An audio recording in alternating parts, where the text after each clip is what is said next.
Hey everyone, so today I want to share some of my favorite how we met stories.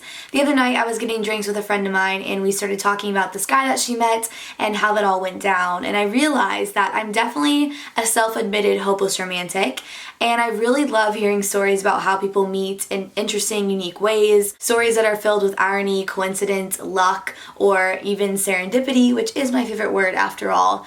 And I wanted to go through and tell you some of my favorite stories, and I think it's really cool to kind of look back on all the amazing people you have in your life, think back to how you met them, and also to just kind of be amazed and humbled at some of the experiences you've had with them, and then at some of the stories that came out of those friendships, and just kind of the crazy way that life works and how we're all intertwined, and how meeting some of these people is such a sense of luck and fate and chance, but something that you're really glad that happened because it definitely shaped your life. So I'm going to go ahead and jump right into them. So as most of you know, I've been doing YouTube for a very long time, and so my first ever meetup was in New York City. I was really nervous and super excited. I had no idea what to expect. I really was worried that no one would show up, but I've been talking about it for a little while, and I was going to New York for the first time, so I was just really ready to maybe meet some of my subscribers, be able to kind of put a face to some of the comments and some of the words that I read from people watching my videos from all over the world. When I showed up in New York and I entered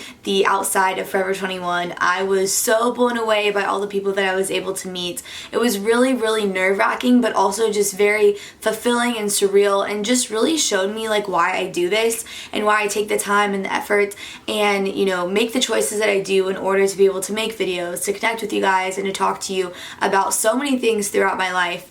And that meetup forever will be something that I will honestly never forget until I'm super, super old and can tell my kids about it and my grandkids and stuff, because it was just so humbling to meet girls that were so similar to me from all over. There are people that actually lived in New York. There are also people that were traveling to New York at the same time I was there. I decided to stop by, and it just made me so happy to really realize that I was making some sort of an impact on people and that people were enjoying what I was doing. And there was one girl in particular that I met. She came up to me and gave me this handwritten card. She was so sweet. I ended up talking to her for like a good 30 minutes, and it was really incredible to just kind of have that interaction and to really be able to make it something real. I think a lot of people forget that when you're making videos, it can sometimes seem a little one-sided. Of course, I love the comments and the feedback that I get from you guys, but actually meeting someone that watches my videos and having them say that, you know, this one was their favorite, or this one they really agreed with, or this one helps them, that is just something that I could never explain and I never will take for granted at all. So anyways, after that whole incident with her, I definitely kept in contact with her, and we just talked over the years. We would send each other makeup back and forth, and then actually last year I was able to go to Fashion Week again in New York, and I was able to meet up with her once again, and it was amazing to see just how much we both had grown. We were obviously both adults now, and we had met when we were really young teens, and just kind of going through all those formative years of our lives. I know that when she would watch my videos, she would message me about them, and we would talk back and forth, and it was just really incredible to kind of have that come full circle, and then to also realize that that was someone that I made friends with, and someone that I truly cared about and that really supported me, but also was someone that I met through YouTube and through doing all of this. And, you know, honestly, I've had ups and downs with all of this. You know, with anything I think in life, there's going to be times when it goes really well, and there are going to be things that happen that are hard to deal with, and through that, she has been there with watching my videos and just also being a friend to me, and someone that, you know, was a subscriber that actually ended up being a true long-term good friend of mine. And I think that's definitely one of my most special how we met stories, and I will never forget that, and I will always cherish her friendship. The next story of how I met one of my really good friends is kind of a funny one. So one night I went out to a bar with my friends. We were having an amazing time. We're all dressed up. We were drinking a little bit, talking to some cute boys, whatever. Just a perfect night out, kind of typical though.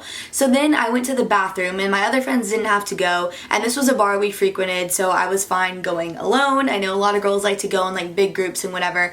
So I went into the bathroom, and I found this girl that was just frantic. Like, she was really upset. You could tell she was visibly just bothered by something. So honestly, after a few drinks, I decided to be like, hey, like what's wrong? What's going on? I really do enjoy, trying to help people, and I wouldn't say I'm nosy, but I don't know, I like hearing people's situations and stuff. So I started talking to her, and she started explaining to me that she really needed a tampon, and that there were no tampon dispensers in this bar, and that she had asked like 5 different girls, and she said one girl was gonna offer her one, but then was like, oh my gosh, like I need it, so I can't give it to you, sorry. And she said that like got her hopes up because she had started her period unexpectedly, and she was out with this guy that she had had a crush on for so long, and she's like, if I don't find a tampon, I'm gonna have to go home because I need one right now. So luckily I reached into my purse and I had one, and I gave her, I was like, here, you could use it, I always carry one around with me. And she was like, you're not even on your period? And I was like, no, I just always have one in case someone needs one.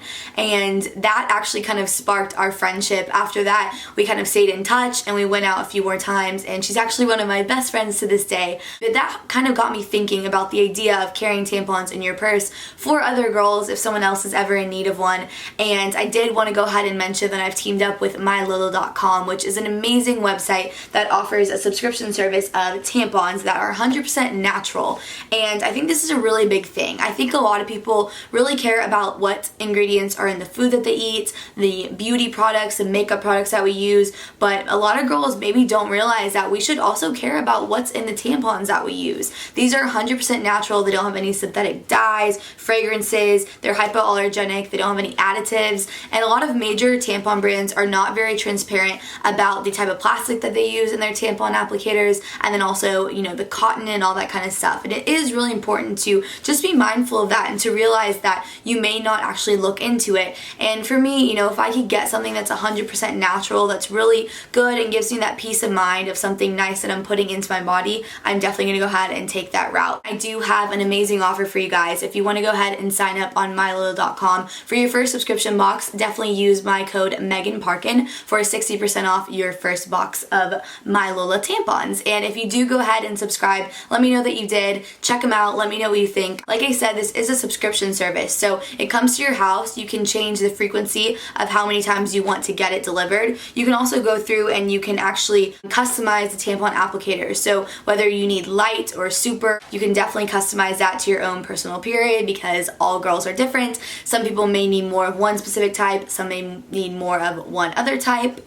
And being able to have the convenience of your tampons delivered right to your door in a discreet package like this, I think is incredible. You can of course skip or cancel or modify your subscription at any time. Mylolo.com will go ahead and email you 2 days before your shipment is shipped out to you. I really love that the box is nice and sleek like this as well. I think that's kind of something interesting to mention. I'm sure many of you are very familiar with kind of flashy tampon boxes. If you go to your local store, I'm sure you know what I'm talking about. But honestly, if you live in a dorm, or you live with a guy, or you live with roommates, or you just want to be able to have your tampons out on your bathroom counter without it being so flashy, I think this is really nice because just very pretty, discreet packaging, and it doesn't seem anything flashy or over the top at all.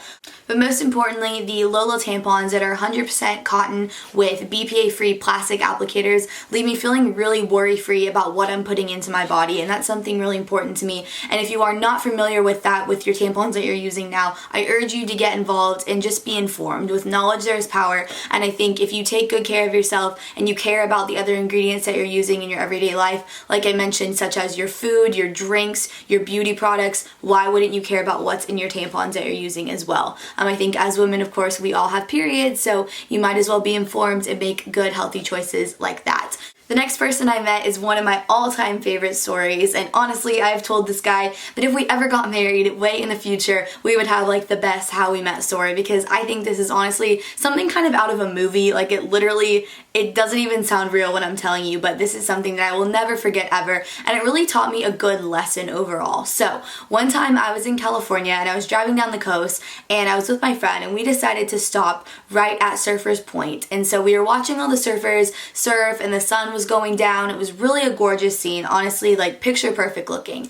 And we pulled up and we see this guy, and he has his wetsuit on, and he's pulling it off. I guess he just came from surfing, or I don't know if he was going surfing or he was coming from surfing, but he was taking off his wetsuit and he was pulling it down, and he was in between the cars. So he was literally nude standing there. And my friend and I were oh my gosh, we were trying not to look at him, but he was so gorgeous, just this really, really cute guy. He looked directly at us and we kind of like averted our eyes and we're like, oh my gosh, like what should we do? Should we drive away? If we drive away and pull out right now, then we're just going to kind of be leaving him out in the open, half naked as he's taking it off. But if we stay here, like, are we being creepy?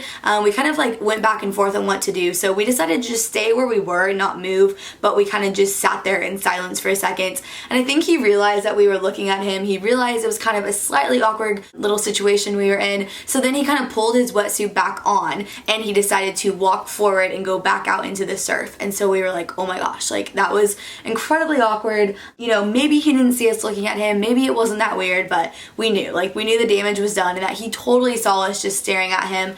And from that moment on, I was kind of just mortified, honestly. And my friend is a lot more outgoing than I am, so she was like, okay, you need to go talk to him. And I was like, there's no way I'm going to talk to him. He just walked away with his surfboard. I'm never gonna see this guy again. Why would I go talk to him? Plus, I look like a weirdo now. And she's like, no, you really need to. And I was like, no, it's not gonna happen. So she literally forced me to write my name and my number down on a little piece of paper, and she told me to go put it on his car. And I was like, do you actually think that's going to work? Like, that's something out of a movie. People don't do that. That's also really creepy. And she's like, no, just do it. What's the worst that's gonna happen? And I was like, you know what? Okay, fine. At this point, she was like pressuring me so much. I wanted to just do it so that we could drive away and leave because I was just feeling very embarrassed and uncomfortable. So I went ahead and wrote my name down and my number and a little smiley face, and I wrote, hey, you're cute, call me, on it. And I put it on top of his car and we drove off. So then we waited a few hours and he never called, and I was just so embarrassed, and I was also a little bummed out, honestly, because he was really cute and it was just a really funny moment, and I thought, you know, maybe he like thought it was endearing or funny that we were like laughing and giggling at him, but then I was kind of faced with the reality that no, like he thought we were weird and creepy. So then my friend and I went to bed, and the next day we woke up and I had a text message from this number that I didn't recognize.